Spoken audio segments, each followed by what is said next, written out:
네, 그 어제는 저희 딸 결혼 잘 마치게 해주신 하나님께 감사를 드리고요.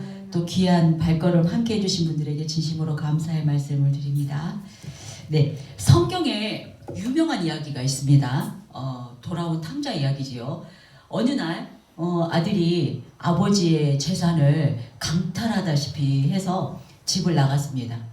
그런데 그 아들은 그 돈으로 뭐 좋은 일을 하는 것도 아니고 허랑방탕한 세월을 보내고 다 거지가 돼서 돼지들이 먹는 쥐엄나무 열매조차 먹을 수 없을 정도에 이르게 됩니다.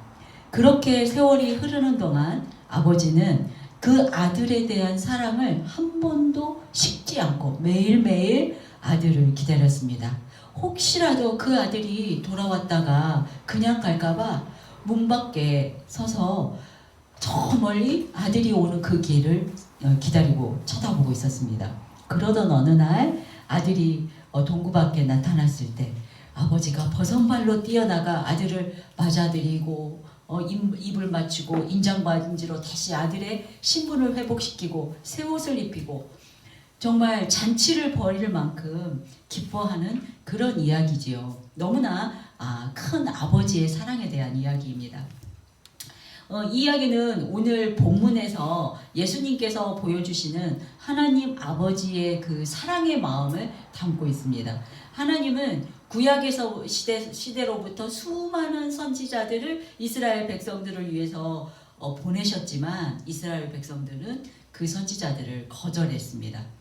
아버지의 사랑이 거절당했던 거죠. 그래도 하나님의 사랑은 멈추지 않고 예루살렘아 예루살렘아 하면서 그 애통해하면서 그들이 돌아오기를 기다리고 계십니다.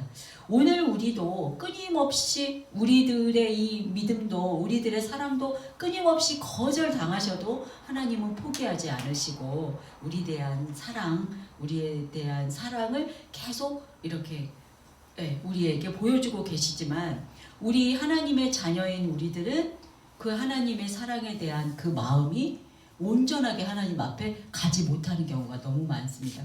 그래서 오늘은 우리가 그 하나님에 대한 사랑에 우리의 마음을 비추어 보려고 합니다. 그래서 오늘 본문은 예수님께서 우리 자신의 백성들, 즉 그 이스라엘과 또 지금 우리 그 교회 공동체 안에 있는 사람들에게 하시는 경고와 호소의 말씀입니다. 여기에는 우리가 놓치지 말아야 할 중요한 교훈이 있는데요. 39절에 하나님은 언제나 우리의 회복을 바라신다는 그런 사실이었습니다. 본문과 함께 본문의 말씀을 나누면서 저와 여러분 각자의 그 신앙의 길을 돌아보는 시간이 되기를 소망합니다. 네, 회복을 바라시는 하나님의 사랑. 첫 번째, 하나님께서 보내신 사자를 거절하는 죄의 심각성을 알아야 합니다. 34절입니다. 그러므로 내가 너희에게 선지자들과 지혜 있는 자들과 서기관들을 보내매 너희가 그 중에서 더러는 죽이거나 십자가에 못 박고 그 중에서 더러는 너희 회당에서 채찍질하고 이 동네에서 저 동네로 따라다니며 박해하리라. 그러므로라는 접속사는 앞에 있는 단락의 내용으로 인하여라는 그런 맥락이 들어있습니다. 그래서 지난주에 예수님께서 7가지 저주에 대해서 말씀해 주셨죠. 그 중에서 7번째 화에 대한 말씀을 더 자세하게 설명하고 계시는 그 예언의 말씀이라고 볼 수 있습니다. 앞에 있는 화의 내용이 이 오늘 본 문장의 원인이 된다는 그런 뜻입니다. 7가지의 화의 내용을 간단히 저희가 다시 되짚어 보면은 너희 서기관 바리새인들은 독사의 자식들이라 불릴 만큼 마음에 불의가 가득하고 진리를 왜곡하고 그 위선적인 마귀의 자식들이고 또 교활하여서 영원한 하나님의 심판을 피할 수 없을 것이라고 그렇게 말씀하고 계셨습니다. 이 중에서 특히 바로 앞에 있는 7번째 화의 내용이 무엇이었나요? 너희가 의인들을 죽인 악한 조상들과 같이 악의 분량을 채우리라는 그런 말씀이었습니다. 이 말의 의미 그 의미에는 이면에는 너희가 예수 그리스도를 장차는 십자가에 못 박아 죽일 것이라는 예언이 말씀이 생략되어 있다고 해서죠. 생각나시죠? 그리고 이어지는 그 오늘 본문에서는 예수님의 십자가 사건 후의 일들까지도 예언하고 있습니다. 예수님께서 그렇게 악한 너희에게 선지자들과 지혜 있는 자들과 서기관들을 보낼 것이라는 그 미래의 예언에 대한 말씀입니다. 그 복음 전파 사역으로 인해서 앞으로 제자들이 받게 되는 고난에 대한 말씀이지요. 여기서 말하는 그 선지자들, 지혜자들, 서기관들, 이들은 예수님의 그 사도들로서, 예수님의 제자들로서 새로운 공동체의 그리스도인들입니다. 이들은 구약시대 하나님께로부터 보내심을 받은 그 선지자들과 같이 어떤 영적인 권위를 가지고 예수 그리스도의 복음을 위해서 파송된 새로운 공동체의 지도자들이라고 할 수 있겠습니다. 여기에 나오는 서기관들은 우리가 그동안 서기관들은 계속 책만 받았던 사람들이지요. 그런데 서기관들이 이렇게 가르치는 사람들이라는 뜻을 말하기 위해서 예수님이 서기관이라고 그 단어를 사용하셨는데요. 여기에 예수님께서 보내시는 서기관들은 그리스도의 복음을 바르게 전수받고 또 그 의미를 바르게 교육하는 천국의 서기관들이라고 하겠습니다. 천국의 서기관들은 누구인가요? 첫째는 예수님의 제자들이었고 그 이후에 성경에 나오는 인물들 중에서는 바울과 바나바, 디모데, 디도 그 외에 성경에 많이 등장하는 인물들이라고 하겠습니다. 그리고 그 기독교 역사 가운데 성경에 나오지는 않지만 그 이름 모를 제자들을 일컫는 말이라고 하겠습니다. 그리고 지금 저와 여러분이 그리스도의 복음을 전파하고 있다면은 아마 이분들이 저와 여러분이 바로 서기관인 줄 믿습니다.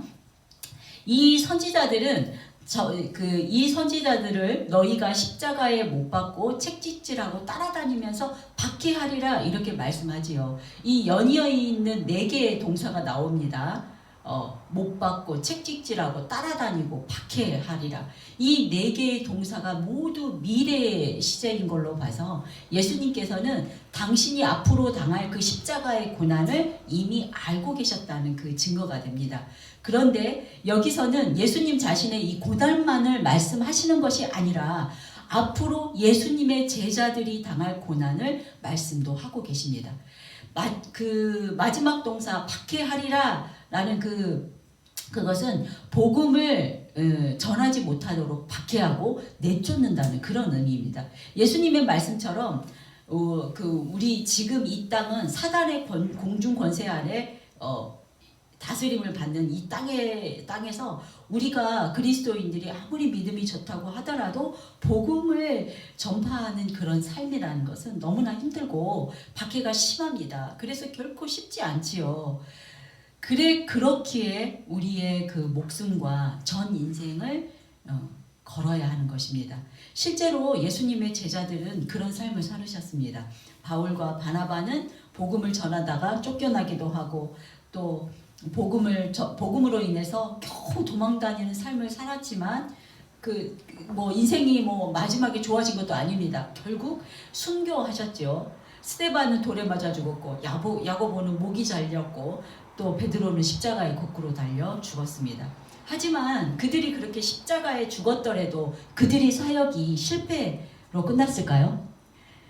결코 그렇지 않습니다.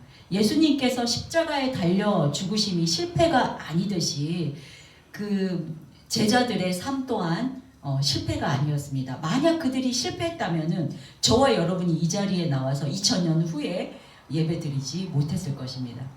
예.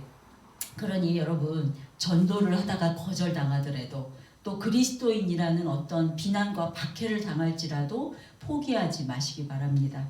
때를 어떤지 모르던지 전해야 합니다. 나머지는 하나님이 다 역사하실 줄 믿습니다. 네, 어찌되든지 예수님의 사역은 저와 여러분에 의해서 계속되어져야 한다는 말씀이죠. 네, 복음 전파는 그저 단순한 어떤 설교나 어떤 누구를 양육시키거나 우리가 전도할 때 나가서 권면하는 그런 어떤 단순한 어떤 교회 프로그램 같은 그런 차원이 아닙니다. 하나님의 보내심을 받은 제자라는 그런 측면이기에 이에 대한 거절은 심각한 죄의 문제라는 말씀입니다. 34절이 그동안 다 이 말씀인 것입니다. 그러나 저와 여러분이 각자 하나님의 부르심의 제자로서 어떤 혹독한 박해 속에서도 주어진 사명을 겸손히 감당한다면 하나님께서는 그 사역을 책임져 주실 줄 믿습니다. 아멘. 예, 회복을 바라시는 하나님의 사랑 두 번째, 거절이 초래한 심판과 그 결과를 알아야 합니다. 35절과 36절 말씀입니다. 네, 35절과 36절 말씀인데요. 제가 잘못했네요. 그러므로 의인 아벨의 피로부터 성전과 제단 사이에서 너희가 죽인 바가랴의 아들 사가랴의 피까지 땅 위에서 흘린 의로운 피가 다 너희에게 돌아가리라. 내가 진실로 너희에게 이르노니 이것이 다 이 세대에 돌아가리라. 아멘. 또 그러므로가 또 나옵니다. 여기에 그러므로의 원인이 되는 것은 앞구절의 내용. 너희 서기관들과 바리새인 유대 종교 지도자들이 하나님이 보내신 선지자 의인을 죽인 악한 행위를 말하는 것이죠. 그들은 예수님과 제자들까지 박해하고 죽이는 것으로 그들 스스로 악한 행위했다는 것을 증명한다는 그런 의미입니다. 여기에 나오는 그 아벨은 구약의 첫 번째 의인을 의미하고요. 바가랴의 아들 사가랴라는 것은 우리가 성경에 나오지는 않지만 역사적으로 정확히 누구인지 알 수 없습니다. 확실치 않지만 우리가 이 문맥적으로 봤을 때 그들이 그 이스라엘 민족들이 알고 있는 구약 시대의 마지막 의인일 것이라고 추측해 볼 수 있죠. 이 말의 의미가 뭐냐면 서기관과 바리새인들아, 너희들과 같은 악인들이 구약 시대의 긴 역사의 사건 동안 현재까지 그리고 미래에까지 계속해서 의인들을 죽이고 앞으로도 죽일 것이라는 그런 뜻입니다. 이 구절은 유대인들이 구약 시대에 죄 없는 의로운 자를 죽이는 악을 자행해왔던 것과 또 앞으로 다가올 예수님과 또 예수님의 사도들에 대한 박해에 대한 것이 너희의 악한 조상들과 조금도 다르지 않을 것이라는 그런 예언의 말씀입니다. 의로운 피가 너희에게 돌아가리라. 이 말이 의미하는 것은 뭘까요? 의로운 사람의 피는 그들이 알고 있는 것은 어떤 내용이냐면 의로운 사람의 피는 하나님이 반드시 보응해 주실 것이라는 그 믿음이 이스라엘 민족에겐 있었습니다. 그렇기 때문에 여기에서는 너희의 죄가 아주 크다는 것을 알고 죄책감을 강하게 가지라는 그런 의미입니다. 왜냐하면 심판이 기다리고 있기 때문이지요. 36절에 여기에 그 지시대명사 이것은이 있습니다. 아이고 여기 없네. 예, 이것이라고 하지요. 이것이 가리키는 건 뭐냐면은 창세 이후로 흘린 모든 선지자의 피를 의미합니다. 예, 그리고 그 뒤에 이 세대가 의미하는 것은 동일한 시대를 살고 있는 모든 사람들이라는 그런 뜻을 갖고 있습니다. 즉 예수님 시대의 모든 사람들, 즉 유대 종교 지도자들과 제자들까지도 포함해서 유대 전체, 이스라엘 전체 백성을 의미합니다. 여기에는 이스라엘의 조상들과 자손들의 그 연대성을 말하는 것, 혹은 그 연좌제를 적용하는 것이 아니라 하나님의 진노가 그동안 창세로부터 쌓이고 쌓여서 임박했으므로 그 세대에 곧 심판에 이른다는 그런 의미입니다. 그래서 결국은 그때 심판이 이르러서 그 AD 70년에 예루살렘이 멸망하게 됐지요. 그것을 의미하는 것입니다. 오늘날 현대사회도 얼마나 악합니까? 저만 악하다고 느끼는 것이 아니라 모든 사람들이 느끼고 있을 것입니다. 시간이 가면 갈수록 더 악한 세대가 오고 있습니다. 다 느끼실지는 모르겠지만 그 갈수록 악해져가는 그 사회는 악이 만연할 수밖에 없습니다. 오늘 본문 예수님의 말씀처럼 악이 쌓이고 쌓이면 심판이 임하게 된다는 그런 뜻이지요. 개 중에는 나는 악한 사람이 아니야. 나는 예수님 열심히 믿고 나는 지금부터 죄 안 짓기 위해서 얼마나 열심히 노력하는데 나는 이제부터는 죄를 안 지어. 그러니까 나는 아닐 거야. 나는 심판이 없을 거야. 이렇게 생각하고 계시는 분도 있을 수 있습니다. 그렇지만 그분들은 안심하면 안 됩니다. 그 악행을 저지르지 않는 제자들까지도 그 예루살렘의 멸망을 봐야 했던 것처럼 이 세상의 멸망은 악한 사람들에게만 임하는 것이 아닙니다. 이 온 세상에 똑같이 멸망이 임한다는 뜻입니다. 하나님의 자녀인 그리스도인들에게도 똑같이 적용되는 심판인 것입니다. 그렇기에 저와 여러분은 자신을 위한 회개도 당연히 필요하지만 내 이웃, 믿지 않는 사람들을 위해서도 계속 기도함으로 우리가 마지막 심판날을 어떻게 맞이하실 것인가에 함께 회개해야 하는 것입니다. 그럼에도 예수님의 사역이 계속돼야 하는 것은 너희가 죄를 깨닫고 회개하기를 바라는 하나님 마음이 있기에 우리는 다 같이 그렇게 기도하며 심판의 날을 기다려야 한다는 뜻입니다. 37절과 38절 말씀입니다. 예루살렘아 예루살렘아 선지자들을 죽이고 내게 파송된 자들을 돌로 치는 자여 암탉이 그 새끼를 날개 아래에 모음같이 내가 내 자녀를 모으려 한 일이 몇 번이더냐. 그러나 너희가 원하지 아니하였도다. 보라 너희 집이 황폐하여 벌어진 바 되리라. 아멘.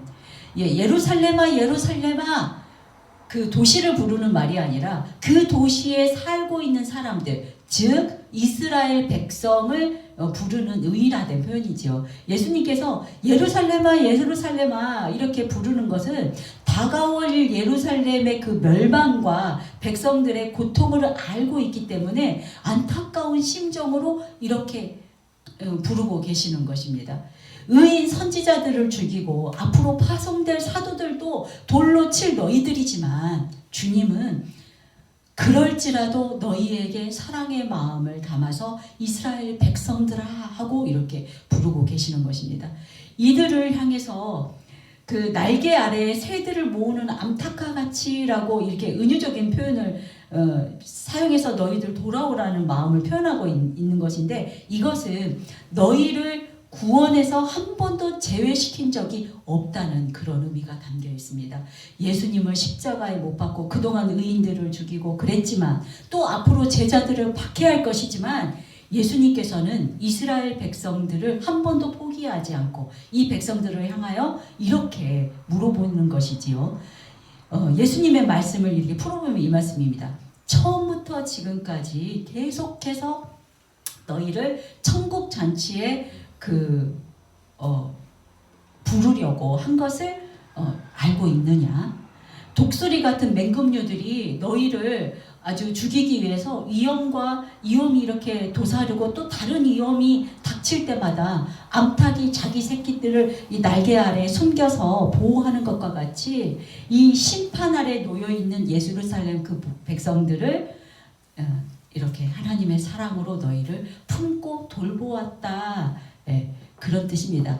그러나 너희 유대인들은 이 사랑을 계속해서 거절해왔다. 이 말씀입니다. 그래서 예수님은 앞으로 일어날 그에 대한 결과도 말씀해 주십니다. 그러므로 보아라. 너희 예루살렘 성전이 황폐하게 되어서 광야와 같이 쓸모없는 것이 되어버릴 것이다. 이렇게 말씀합니다. 그래서 아까도 말씀드린 것처럼 실제로 예수님 이후에 AD 70년에 예루살렘이 완전하게 멸망했습니다. 왜 그 멸망을 이들에게 미리 알려주시는 걸까요? 회개하기를 바라는 안타까운 마음 때문에 예수님께서는 이 악할 이스라엘의 종교 지도자들조차도 포기하지 않으시고 온 이스라엘에 대한 그 애정으로 그들을 구원시키겠다는 열망 때문입니다. 그들에게 보여주는 그런 소망이 담긴 구절이지요. 이것은 오늘날 죄악 가운데 살아가고 있는 세상 사람들을 향해서 하는 말씀이기도 합니다. 저와 여러분에게 하는 말씀이지요. 돌아오라. 심판이 이르기 전에 속히 돌아오라는 하나님의 음성입니다. 여러분 만약 지금 하나님을 멀리 떠나 계시다면 지금 속히 돌아오십시오. 하나님은 지금도 그 두 팔 벌려서 여러분을 기다리고 계십니다. 그 탕자의 아버지가 항상 문 앞에서 아들을 기다린 것과 같은 예수님의 사랑입니다. 예, 자 이제 마지막으로 예수님께서는 약속의 말씀으로 끝맺음을 하십니다. 회복을 바라시는 하나님의 사랑. 세 번째, 여전히 회복을 향해 열려있는 하나님의 마음을 알아야 합니다. 네, 39절 말씀입니다. 내가 너희에게 이르노니 이제부터 너희는 찬송하리로다. 주의 이름으로 오시는 이여 할 때까지 나를 보지 못하리라 하시니라. 아멘. 이 구절의 말씀은 어떤 그 공문서와 같은 공식적인 표현이고 약속의 선포의 말씀이라고 합니다. 이제부터 뭐뭐 할 때까지 어떤 기한을 정해놓고 계십니다. 이제부터라는 것은 새로운 그 시작의 상황을 말씀하시는 거죠. 이때가 뭐냐면은 예수님께서 죽으시고 부활하시고 승천하실 때 그때를 의미합니다. 앞으로 남은 그 일주일의 그 사건이겠지요. 그리고 그 시작은 정확합니다. 모든 사람이 다 알 수 있습니다. 일어났기 때문에 우리는 다 알고 있죠. 그런데 언제까지냐면은 너희가 찬송하고 주의 이름으로 오시는 이여 이렇게 말할 때까지라고 합니다. 그 마지막 때는 우리가 정확하게 알 수 없습니다. 그 정확한 시간의 때가 아니라 그냥 모든 믿는 자들이 예수님을 향해서 부르짖는 그 모습의 때까지로 기한을 정하셨습니다. 그러니까 그때와 시는 하나님만이 아신다고 할 수 있지요. 이것을 종말의 때를 의미하기 때문에 그렇습니다. 종말의 때에 믿는 자들은 찬송하고 주의 이름으로 오시는 이여 마라나타 주 예수여 어서 오시옵소서 이렇게 주님을 찬양할 때인 것입니다.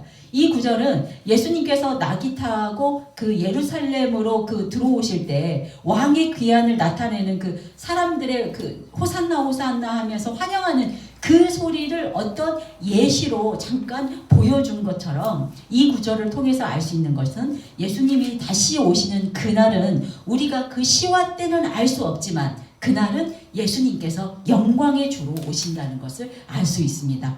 그러나 그때까지 나를 보지 못하리라. 그날까지 우리는 모든 사람 한 사람도 죄 없이 예수님을 볼 수 없다는 그런 사실입니다. 세상의 마지막은 하나님 아버지만 아시기에 정확하게 알 수 없지만 예수 그리스도를 믿는 저와 여러분은 두 팔 벌려서 예수님을 찬양하며 영접할 것입니다. 믿으십니까? 아멘입니다. 저와 여러분 반드시 그 자리에 있을 것입니다. 그러나 예수님을 거부할 때는 피할 수 없는 심판이라는 조건적인 구원의 약속을 잊지 마십시오. 영광의 주로 오시지만은 심판의 주로 오시는 것이기 때문입니다. 심판의 날은 반드시 옵니다. 오시는 이를 환영하는 자리에 저와 여러분은 반드시 있는 줄로 믿습니다. 이것이 오늘 본문의 마지막 결론입니다. 정리하겠습니다. 예수님께서는 이스라엘과 저와 여러분에게 회복을 바라시는 하나님의 사랑을 말씀해 주셨습니다. 세상을 향한 말씀이 아니라 실제로는 하나님의 자녀인 그리스도인들, 특히 저와 여러분에게 하시는 경고와 호소의 말씀인 것입니다. 우리의 회복을 바라시는 하나님의 사랑은 저와 여러분에게 하나님께서 보내신 사자를 거절하는 그 죄의 심각성을 알라고 알려주십니다. 그리고 하나님을 모르시는 분들은 죄의 심각성을 모릅니다. 하지만 믿는 사람들 중에는 그 사자를 거절하는 그 죄의 심각성을 반드시 알아야 한다는 것입니다. 그리고 두 번째는 거절했을 때 그 초래하는 심판과 그 결과도 반드시 알아야 합니다.